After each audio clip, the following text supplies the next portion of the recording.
Okay, तो कल हम लोग है ना डिफरेंशिएशन डिस्कस कर रहे थे।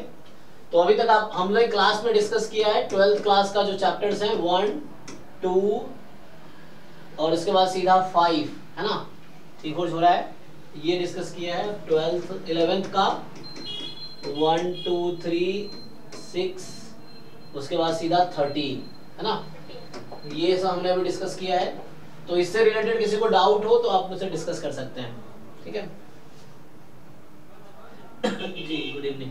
तो नहीं तो अभी इसके आगे कंटिन्यूएशन में है चैप्टर 6 क्लास 12th में, जो कि है एप्लीकेशन ऑफ डेरिवेटिव, जिसके बेसिक कॉन्सेप्ट काफी आगे यूज होंगे। तो ये देख सकते हैं हम लोग। तो इनिशियली इसमें बाकी चीजें तुम इग्नोर भी कर सकते हो। अगर मैं 12th क्लास का ओपन करूं,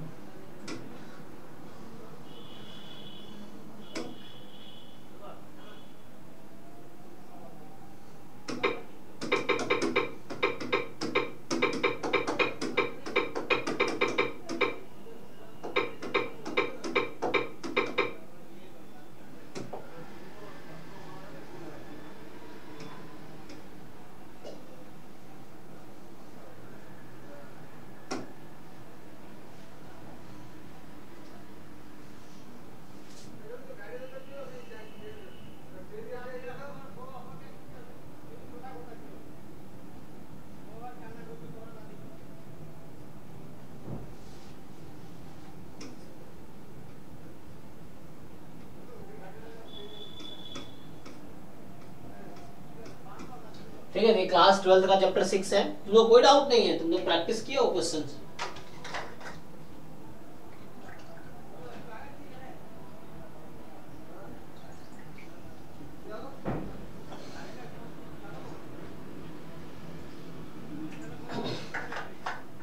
सर एक्सरसाइज बाकी ओनली एग्जांपल ही हुआ है।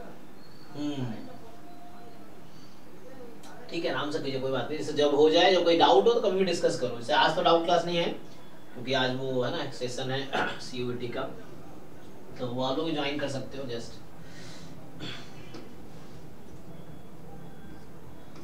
ओके, तो इसमें क्या करने का बताया। तो पहला एक्सरसाइज तो खास नहीं है, रेट ऑफ चेंज पे है, बट ये थोड़ा तुम्हें हेल्प करेगा कि वेरिएबल कैसे चेंज करते हैं। तो इसमें जो पहले है ना, ये एप्लीकेशन ऑफ डेरिवेटिव है।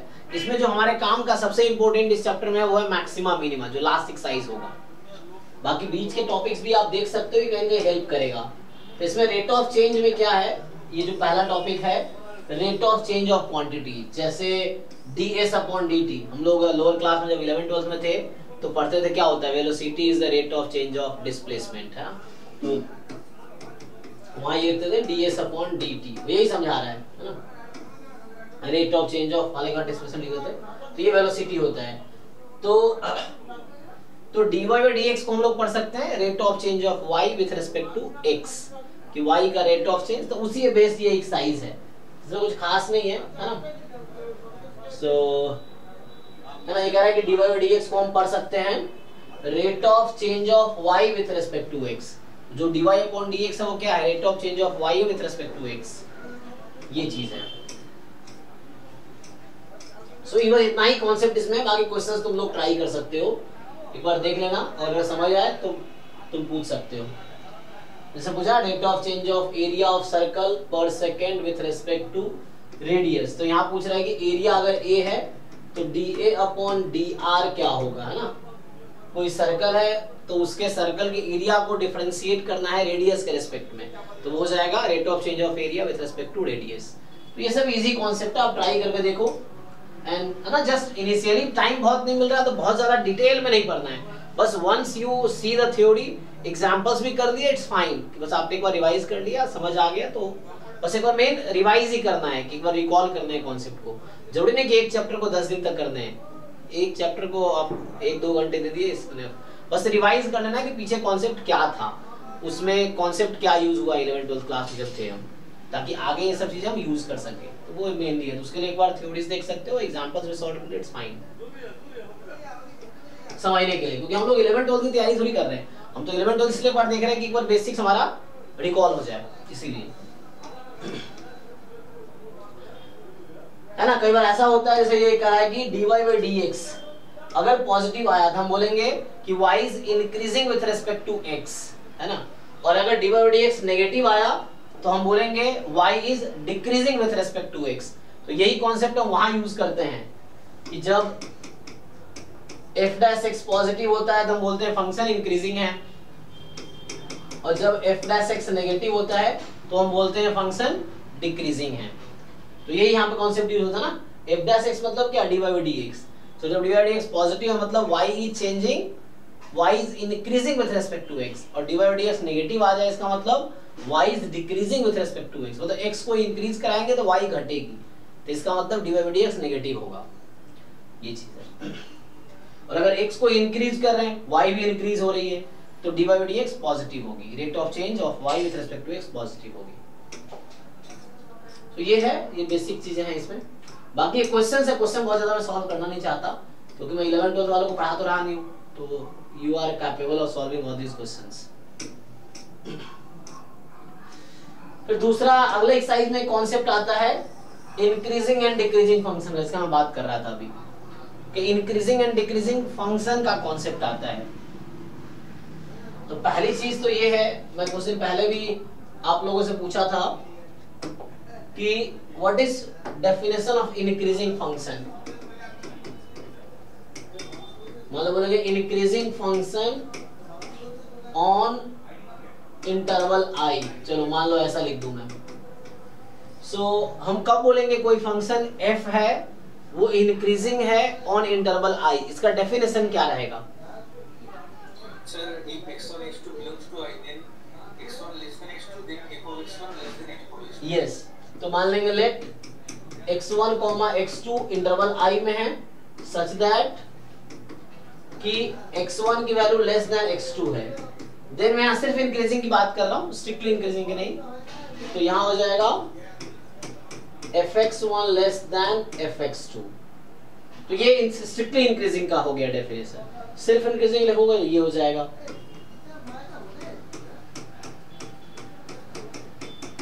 तो ये डेफिनेशन हुआ इंक्रीजिंग फंक्शन का i पे। सो यहाँ इंक्रीजिंग से मतलब है स्ट्रिक्टली इंक्रीजिंग से नहीं है, ये है, ठीक है। तो ये डेफिनेशन है, ये एक्चुअल डेफिनेशन है कि कोई फंक्शन को इंक्रीजिंग कब बोलेंगे, जब ऐसा होगा कि x1 less than x implies this. और जैसे इसी में थ्योरम आता है, सो थ्योरम ये है कि मान लो कोई डिफरेंशिएबल फंक्शन है ना,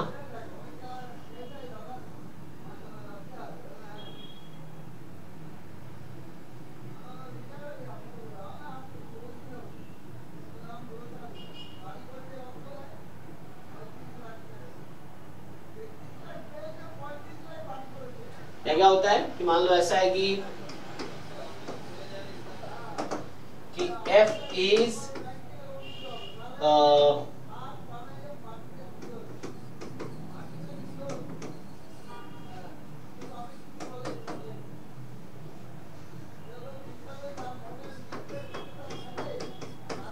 लेकिन ये तब होगा जब फंक्शन डिफरेंशिएबल है ना। मान लो ऐसा है कि f इज अ डिफरेंशिएबल, क्योंकि ये डेफिनेशन नॉन डिफरेंशिएबल फंक्शन में भी लग जाएगा, लेकिन जो थ्योरम है वो सिर्फ डिफरेंशिएबल फंक्शन में अप्लाई होगा। तो मान लो ऐसा है कि let f be differentiable function on i। मान लो f जो है डिफरेंशिएबल फंक्शन है i पे, ठीक। So let f be differentiable function of i such that f dash x मान लो मोर देन इक्वल टू 0 है। This implies what? तो ये इफ एंड ओनली इफ होता है, नॉट इंप्लाई है ना। ये इफ एंड ओनली इफ या तो स्ट्रिक्टली मोर देन 0 हो या इक्वल टू 0 हो। If and only if f is क्या होगा? Increasing function. सो ये सिर्फ तभी अप्लाई हो सकता है जब फंक्शन आपका डिफरेंशिएबल हो, क्योंकि अगर डिफरेंशिएबल नहीं है तो डेरिवेटिव निकलेगा ही नहीं, है ना। तो ये चीज है। सिमिलर डिक्रीजिंग के साथ सेम चीज होगा कि x1 लेस देन x2, तो यहाँ fx1 more than equal to fx2 हो जाएगा, इक्वलिटी चेंज हो जाएगी जस्ट। यहाँ पे इनइक्वालिटी चेंज हो जाएगी, just less than equal to हो जाएगी, ये चीज है। तो ये कॉन्सेप्ट हुआ थ्योरम में, ये डेफिनेशन है। आइए तो यहाँ देखते हैं इन लोगों ने क्या बताया इसमें आपको, है ना।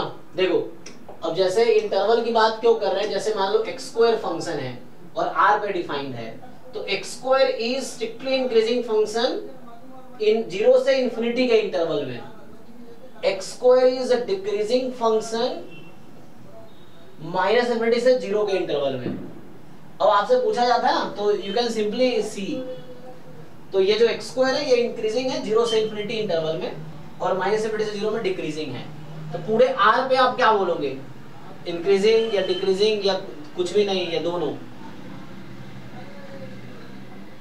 सर इंक्रीजिंग ही होगा क्योंकि सर स्क्वायर करने के लिए पॉजिटिव वैल्यू मिल रहा है। नहीं समझे नहीं, दिस fx बराबर x square is increasing function on set of real number, ऐसा बोल सकते हैं?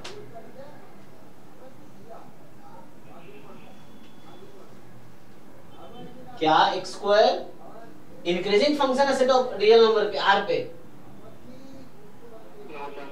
हाँ वही ना, क्योंकि समझना पड़ेगा आपको, मैं भी समझाया था।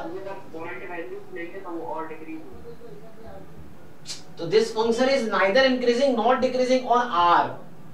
मैं ये बोल रहा हूं कि x square increasing function, increasing क्या होता है मेरे भाई, दिख रहा है ना कि जैसे लेफ्ट टू राइट मूव कर रहा हूं फंक्शन की वैल्यू बढ़ती जा रही है, तो ये इंक्रीजिंग फंक्शन है। इधर क्या है, जब लेफ्ट टू राइट आ रहा हूं फंक्शन की वैल्यू घटती जा रही है, तो इस इंटरवल पे ये डिक्रीजिंग है, इस इंटरवल पे इंक्रीजिंग है, पूरे आर पे नाइदर इंक्रीजिंग नॉट डिक्रीजिंग होगा, मैं ये कह रहा हूं।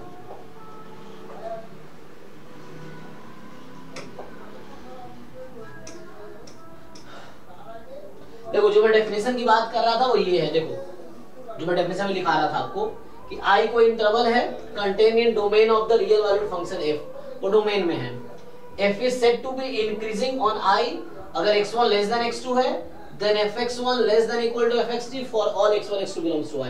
ये इंक्रीजिंग का डेफिनेशन है। स्ट्रिक्टली इंक्रीजिंग बोलेंगे आई पे, अगर x1 लेस देन x2 है then fx1 strictly less than या इक्वल टू नहीं है, strictly less than for all x1 x2 belongs to i। ठीक है, डिक्रीजिंग में इसका उल्टा हो जाएगा, देखो आगे। तो ये सब डेफिनेशन है जो आपको याद रखना है, समझना है, एटलीस्ट रट्टा नहीं मारना है, समझना है। डिक्रीजिंग होगा अगर x1 लेस देन x2 होगा तो fx1 लेस देन, सॉरी देखो यहाँ लेस देन था, यहाँ मोर देन इक्वल टू हो गया for all x1 x2 belongs to i। Strictly decreasing होगा अगर x1 लेस देन x2 है लेकिन fx1 strictly more then fx2 हो जाएगा। दिस देखो ये कहना चाह रहा है this function is just increasing function, क्योंकि इस बीच में कांस्टेंट फंक्शन भी बन गया है। ये स्ट्रिक्टली इंक्रीजिंग फंक्शन है क्योंकि किसी भी दो डिफरेंट एक्स पे कभी फंक्शन की वैल्यू इक्वल नहीं आएगी, हमेशा इंक्रीज कर रहा होगा। ये फंक्शन डिक्रीजिंग फंक्शन है। और आगे आएगा this is just strictly decreasing function, this is strictly decreasing function. ये क्या है, अभी इंक्रीज किया फिर डिक्रीज किया फिर इंक्रीज किया, तो इसको बोलेंगे नाइदर इंक्रीजिंग नॉट डिक्रीजिंग। जो कुछ पार्ट में इंक्रीज हो रहा है कुछ पार्ट में डिक्रीज हो रहा है, तो पूरे इंटरवल पे ना तो इंक्रीजिंग होगा ना ही डिक्रीजिंग होगा, ऐसा नहीं बोल सकते neither increasing not decreasing, definition है। तो ये आपको समझना है। तो ये तो डेफिनेशन हो गया। अब देखो यहाँ डेफिनेशन 2 में क्या समझा रहा है, increasing decreasing at a point, किसी पॉइंट पे इंक्रीजिंग डिक्रीजिंग को डिफाइन कर रहा है। तो क्या बोल रहा है कि let x not be a point in the domain of definition of a real valued function f, then f is said to be increasing या strictly increasing या decreasing या strictly decreasing at a point x naught if there exists an open interval I containing x naught। तो एक open interval होगा, for example x naught minus epsilon से x naught plus epsilon. हम बोलते हैं ना कि मान लो मैं बोलता हूँ x बराबर 0 पे क्या है, कोई फंक्शन इंक्रीजिंग है कि डिक्रीजिंग है, तो उसके नेबरहुड के जो पॉइंट है उसमें चेक करना है। एक इंटरवल नेबरहुड जो है, ये क्या बोलते हैं इसको, x नॉट का neighbourhood, x not minus epsilon to x not plus epsilon, तो उस पे चेक करेंगे। वही बोल रहा है कि there exist an open interval I, तो ओपन इंटरवल जो होगा वो नेबरहुड होगा, such that f is increasing या strictly decreasing, decreasing strictly decreasing I। तो वही बोल रहा है किसी पॉइंट पे तुम कब बोलो, अभी जो शुरू में लिखाया मैंने वो था इंक्रीजिंग ऑन इंटरवल या सेट, किसी पॉइंट पे इंक्रीजिंग बोलने का मतलब है उसके नेबरहुड में चेक करना है क्या बिहेवियर है। Let us clarify the definition for the case of increasing. कह रहा है कि a function f is said to be increasing at x naught if there exists interval, ये देखो नेबरहुड x naught का इस तरीके से कि x1 less than x2 होगा तो fx1 less than equal to fx2 for all x1 x2 belongs to this interval I, neighbourhood. अगर डिक्रीजिंग होगा तो यहाँ मोर देन इक्वल टू आ जाएगी, स्ट्रिक्टली इंक्रीजिंग होगा तो यहाँ strictly less than, strictly decreasing होगा तो यहाँ strictly more than equal to, sorry strictly decreasing में स्ट्रिक्टली मोर देन। ये एग्जांपल्स हैं, ऐसा देख सकते हो आप। fx बराबर 7x - 3 तो यहाँ तुम f डैश x निकालोगे और वो 7 आ गया, 7 इज मोर देन 0 तो ये फंक्शन स्ट्रिक्टली इंक्रीजिंग है r पे for all x belongs to r, ये चीज है, ठीक है।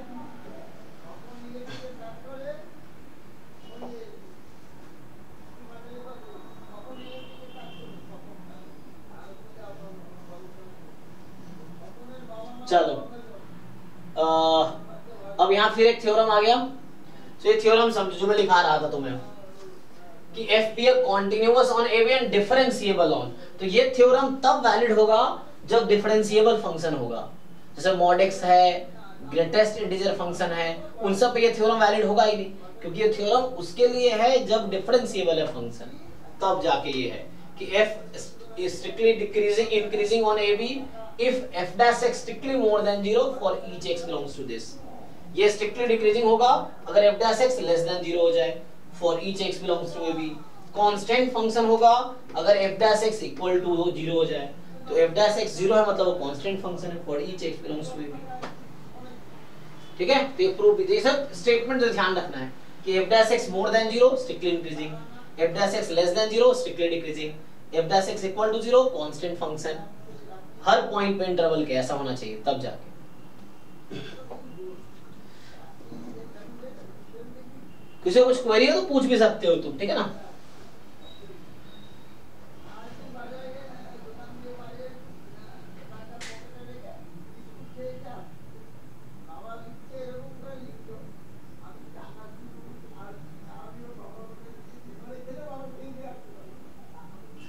मतलब एक तो यहाँ कहना चाह रहा है कि कोई फंक्शन स्ट्रिक्टली इंक्रीजिंग है तो इंक्रीजिंग भी होगा, कोई प्रॉब्लम नहीं है, कोई स्ट्रिक्टली डिक्रीजिंग है तो डिक्रीजिंग भी होगा, कोई दिक्कत नहीं है ना। लेकिन उल्टा सही नहीं है, डिक्रीजिंग फंक्शन स्ट्रिक्टली डिक्रीजिंग नहीं हो सकता, या इंक्रीजिंग फंक्शन स्ट्रिक्टली इंक्रीजिंग नहीं हो सकता, जरूरी नहीं है, बट स्ट्रिक्टली इंक्रीजिंग है तो इंक्रीजिंग भी बोल सकते हैं। ये सब पढ़ो ठीक से, है ना। अब क्वेश्चन क्या है, so that the function this is strictly increasing on r, तो ये डिफरेंशिएबल फंक्शन है, तो यहाँ तुम्हें कुछ नहीं करना है, f डैश x निकालना ही निकाल रखा है इन्होंने, है ना। इसमें क्या करना है, 3 कॉमन लो और ये बन जाएगा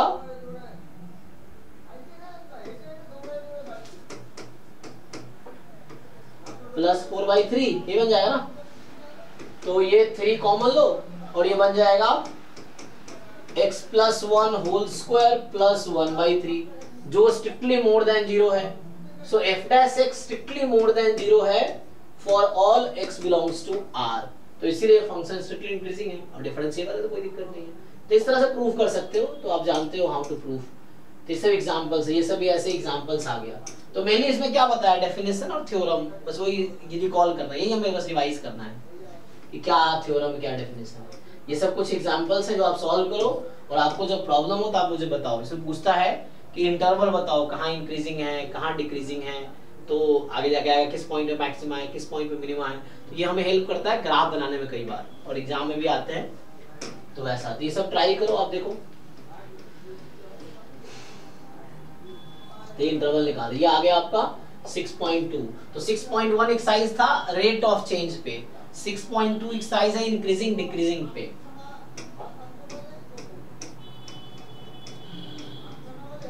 अच्छा, अगला है टेंजेंट्स एंड नॉर्मल्स पे। तो इसमें मेनली वही equation of tangent, equation of normal, slope of tangent, slope of normals, वो वाले कॉन्सेप्ट आएंगे। तो आप जानते होंगे कि m1 * m2 है ना, ये क्या होता है, इक्वल टू -1 जब परपेंडिकुलर है, m1 = m2 जब पैरेलल है। तो ये हालांकि कॉन्सेप्ट क्लास 11th का चैप्टर 10 था स्ट्रेट लाइंस, उसमें ही था, जो कि हमने अभी देखा नहीं है, बाद में देख सकते हैं। तो कह रहा है कि recall the equation of the straight line passing through point x0 y0 and having slope m। तो एक पॉइंट जो x0 y0 से पास कर रही है और जिसका स्लोप m है, तो उसकी इक्वेशन ये हो जाएगी y माइनस y0 बराबर m into x minus x0। तो ये equation of line passing through point this and slope m ये हो जाएगा, है ना। तो ये था, बस यही टैंजेंट की भी यही इक्वेशन होगी, नॉर्मल की यही इक्वेशन होगी, बट क्या करना होता है, बस m निकालना होता है। तो स्लोप ऑफ टैंजेंट का जो फॉर्मूला आएगा वो बहुत इजी है, स्लोप ऑफ टैंजेंट जो आएगा dy by dx आ जाएगा, यही कॉन्सेप्ट है इसमें। एट पॉइंट x0 y0, इस पॉइंट पे m निकाल लो, यही आपका m हो जाएगा, ठीक है। और टैंजेंट का स्लोप आ गया तो नॉर्मल का स्लोप यहाँ से आ जाएगा, क्योंकि टैंजेंट जो है, टैंजेंट ये है तो नॉर्मल ये है। टैंजेंट जो टैंजेंट पे परपेंडिकुलर लाइन है वो नॉर्मल है, ये चीज है। कर्व पे होना चाहिए कॉमन, तो उस तरह से है। तो यही बताना चाह रहा है, ऐसा कुछ खास है नहीं इसमें, देख लो फिर भी। तो एक कॉन्सेप्ट यही है, स्लोप ऑफ टैंजेंट कैसे निकालोगे, तो आपको dy by dx निकालना है एट दैट पॉइंट, तो ये होगा स्लोप ऑफ टैंजेंट, है ना। तो बस यही रिवाइज करना है। और इक्वेशन ऑफ टैंजेंट ये बन जाएगी फिर कि y माइनस y0, और देखो ये कर्व है तो ये वाला लाइन टैंजेंट है, तो ये वाली लाइन पर नॉर्मल है इसका, ठीक है। और ये आपका कर्व है, दिस इज द कर्व। बड़े पॉइंट कॉमन होने चाहिए इस तरह से। अब अगर स्लोप टैंजेंट का स्लोप m है, टैंजेंट का स्लोप m है, तो नॉर्मल का स्लोप क्या होगा बताओ। अगर टैंजेंट का स्लोप m है तो नॉर्मल का स्लोप नहीं, हाँ माइनस 1/m ना। m1 into m2 is equal to -1। जब दो लाइंस परपेंडिकुलर है तो m1 into m2 is equal to -1। तो अगर टैंजेंट का स्लोप m है तो नॉर्मल का -1/m हो जाएगा, क्योंकि टैंजेंट नॉर्मल हमेशा परपेंडिकुलर रहेगा। टैंजेंट लाइन तो नॉर्मल उसके परपेंडिकुलर होगी। यहाँ बता रखा है, देखो टैंजेंट का स्लोप f डैश x0 है, तो यहाँ m जो लिया है वो f डैश x0 लिया है, तो ये जो -1/m है ये नॉर्मल का स्लोप होगा, ठीक है, इस तरह से। तो ये नॉर्मल की इक्वेशन आ गई। ये टैंजेंट की इक्वेशन है, इक्वेशन ऑफ टैंजेंट, ठीक। ये वाला है इक्वेशन ऑफ नॉर्मल, ठीक है। तो equation of tangent, equation of normal.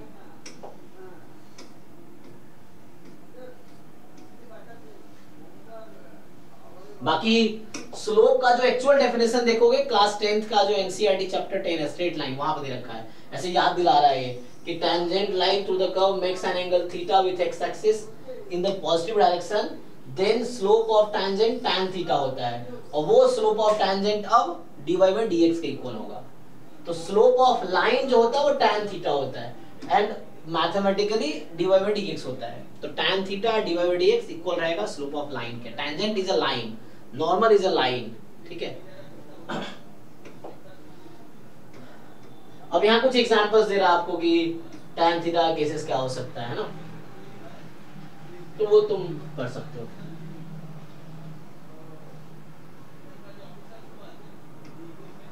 देखो इसमें क्या है, तो मेनली यही कॉन्सेप्ट है यहाँ पे। तो इसमें क्या बताने की कोशिश किया है कि dy अपॉन dx की वैल्यू निकालो किसी पॉइंट पे, तो वो स्लोप ऑफ टैंजेंट आएगी उस पॉइंट पे, और m मान लो उसका नाम है, तो नॉर्मल का स्लोप -1/m। बाकी इक्वेशन लिखना है, तो स्ट्रेट लाइन का इक्वेशन होता है y minus y0 is equal to m into x minus x0। ये टैंजेंट का स्लोप हो गया। नॉर्मल का स्लोप y माइनस y0। अब नॉर्मल का मुझे नॉर्मल की इक्वेशन लिखनी है, तो नॉर्मल की इक्वेशन में नॉर्मल का स्लोप यूज करेंगे, टैंजेंट की इक्वेशन में टैंजेंट का स्लोप यूज करेंगे, पॉइंट कॉमन ही है। तो y minus y0 is equal to -1/m bracket में x माइनस x0, नॉर्मल की इक्वेशन आ जाएगी। सो इसमें यही इतना कॉन्सेप्ट है, इस वाले एक्सरसाइज में इतना ही कॉन्सेप्ट है कि स्लोप का बस यूज करना है डेरिवेटिव करके, और वो लाइन है तो उसी कॉन्सेप्ट पे इन्होंने पूरी एक्सरसाइज 6.3 बनाई है।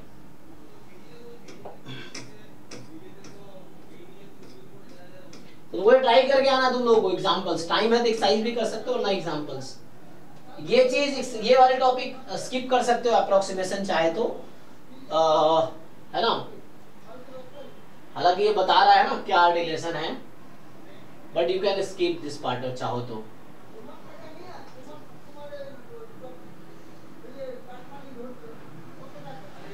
इसमें किसी फंक्शन की अप्रोक्सीमेट वैल्यू निकालने के लिए तरीका बताता है। इसमें मेनली एक फॉर्मूला है, इसमें और कुछ नहीं। ये फॉर्मूला है कि F of X plus delta x बराबर ये करता है F X plus F dash x into delta x. ये फॉर्मूला है, इसी फॉर्मूले में पूरा एक्सरसाइज बेस्ड है, ये चीज है। ठीक है, इसमें क्या हो रहा है, एक्स में थोड़ा सा चेंज कर रहे हैं तो फंक्शन में कितना चेंज आता है ये बता रहा है, ये है।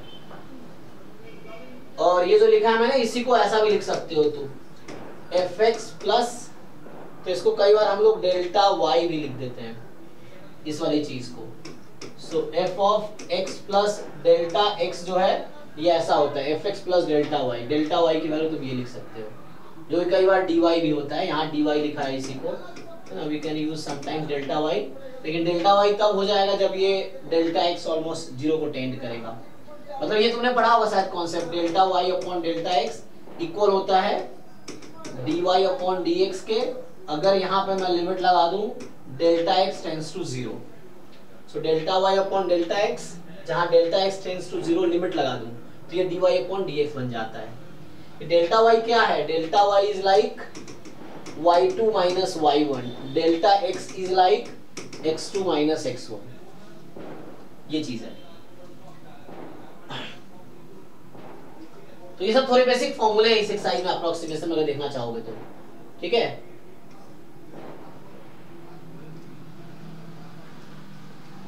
तो जो फॉर्मूला में लिख रहा था ये वाला फॉर्मूला दिख रहा था। अच्छा, इन्होंने डेल्टा वाई को ऐसे डिफाइन किया है ना, उसके बाद बात वही है ना, इसको इधर ले जाओगे तो F X plus delta Y बराबर F of X plus delta X, यही चीज है।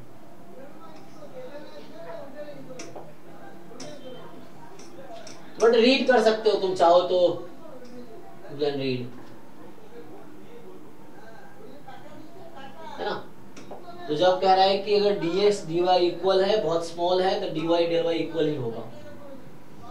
बट इसमें थोड़ा सा अगर तुम बहुत थ्योरेटिकली पढ़ोगे तो बहुत बारीकी है जिसको समझना पड़ेगा ये। बट यहाँ क्वेश्चन सॉल्व करने के लिए बहुत ज्यादा डिटेल की जरूरत नहीं है। तो ये आपका चौथी एक्सरसाइज इसमें है 6.4, जिसका नाम है अप्रोक्सीमेशन। इसके अप्रोक्सीमेट वैल्यू निकालनी है यूजिंग फंक्शन। लेकिन देखो हमारे एग्जाम में क्या है, जैम और गेट एग्जाम में कैलकुलेटर स्क्रीन पे ही रहता है। अभी हम लोग टेस्ट लेंगे तो मेरे पोर्टल में भी सेम फीचर है, तो आप देखो कैलकुलेटर स्क्रीन पे। तो हम क्यों इसको फंक्शन से कैलकुलेट करेंगे, जब मेरे पास कैलकुलेटर है तो कैलकुलेटर में सीधा हम 25.3 का रूट ले लेंगे, तो इतना टाइम क्यों किल करना है मुझे। इसलिए अप्रोक्सीमेशन हमें मैथमेटिकली क्यों करने की जरूरत है, जब एग्जाम में कैलकुलेटर अलाउड है, स्क्रीन पे ही कैलकुलेटर है, तो हम उसको यूज कर लेंगे, है ना। तो ये चीज है। अब ये बहुत इंपॉर्टेंट हमारे लिए है क्योंकि इसमें बहुत सारे क्वेश्चंस आते हैं। यहाँ 1 वेरिएबल कैलकुलस है, ये बाद में यही 2 वेरिएबल कैलकुलस होगा। तो इसमें मेनली वही समझना होता है, मैक्सिमा, मिनिमा और इन्फ्लेक्शन पॉइंट, ये समझना है इसमें मेनली, है ना, कि इसी कॉन्सेप्ट में आ जाता है इन्फ्लेक्शन पॉइंट। तो ये हमें समझना है एक्चुअली, ठीक है। हमारे पास टाइम है, चलो कुछ क्वेरी किसी को अभी तक हो तो पूछो।